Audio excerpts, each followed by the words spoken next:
Well, hello everyone, and welcome to this brief presentation about thoughts becomes beliefs. Thoughts becomes beliefs. There are many, many books about this concept, and I'm no different than others have talked about it. As a man thinks, so is he. That's ancient literature says that. So let's get right into it. Let's see what it means. Thoughts that are combined with a strong emotional, like fear, wire profoundly in us, and that becomes our beliefs. That becomes our beliefs. It's a wiring of these thoughts that have strong emotions attached to it. Now, we may think our beliefs are firmly held truths, but actually, beliefs are just thoughts that have been wired with emotions, and over time, that thought and emotion has become a belief. That thought with that strong emotion attachment has now become a belief. Now, our beliefs are not as solid as truth as we like to think they are. Now, we believe what we believe to be true, or we wouldn't believe it. However, that's not necessarily written in stone. But the question becomes, where do these beliefs get stored? Where do these beliefs get stored? Now, I've studied energy medicine, energy psychology, the quantum ideas, and true spirituality for many years now. And I've learned through the information from the Oriental folks that these emotions are lodged in the organs of the body. You can do your own research. They get stored in the body, which is in the subconscious mind. Now, that's a whole different subject, and I will have some different teachings on the subconscious mind if you follow me at all, because that's a very important subject. A belief is just a thought with an emotion that has fired and wired, fired and wired so many times that the body has accepted it as the truth about it.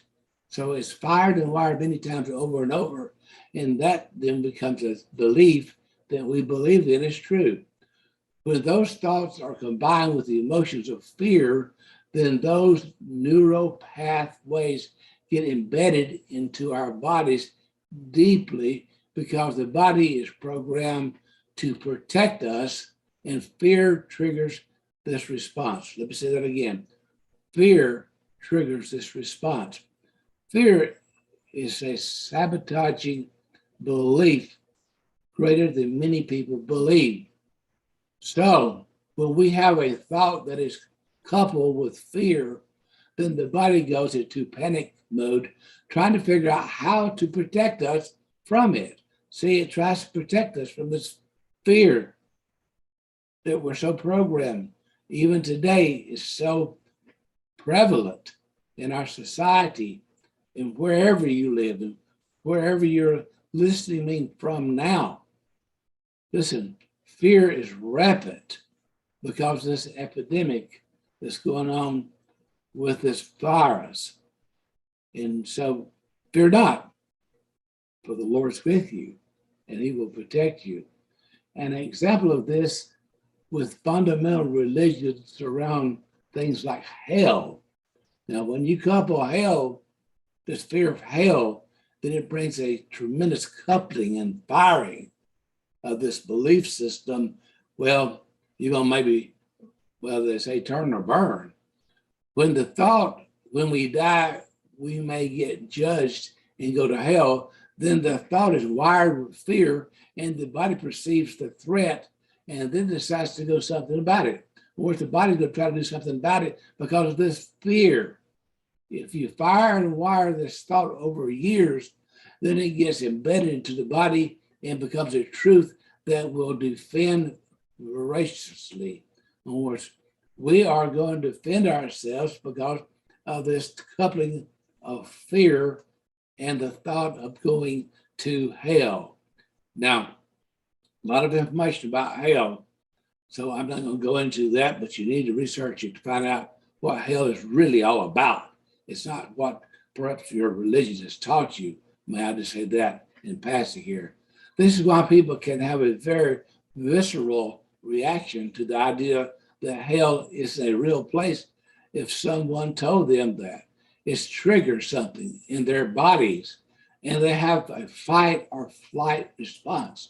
It becomes the concept from the beginning was wired around fear. And so the body operates in fear around that concept, even if someone tells them it isn't real. See, some of you even hear me speak now believes in the concept of hell because that's what your religion taught you. Perhaps you need to look into that a little bit closer. Our beliefs are not ironclad as we would like to think. The quicker we realize that, the quicker we can move away from fear-based beliefs into beliefs that empower. You must move into beliefs that empower. And that's what I do, especially now in 22 with my program that you can become a member of it and get a video a day. That's right, a video a day of encouragement. You get an evaluation with me, a Zoom private evaluation, and we do a monthly Zoom with everyone that's a member of that membership. And it can be found at www.teachtruth.net. That's right, teachtruth.net. And I have a great program that's on special for $10 a month. That's right. You get a video every week. You get a chance to email with me and ask questions about those lessons each week. And at the end of the month, with everyone on the Zoom meeting to ask questions and share our responses to each other and how we're doing, and maybe we're not doing so well. And that's the good thing about doing the meeting with everyone, because we can learn from each other as we go along. This is important. It's simple, it's to the point. And I ask you to go by and check out what I'm doing on my Facebook page. That's Cecil Cockerham on my Facebook page. And I have every day I put on that Facebook a encouragement quote from someone every day. So every day you get an encouraging quote that I have put on that page for your enjoyment. So anyway, be blessed today, as I always say, because you already are. Bye-bye.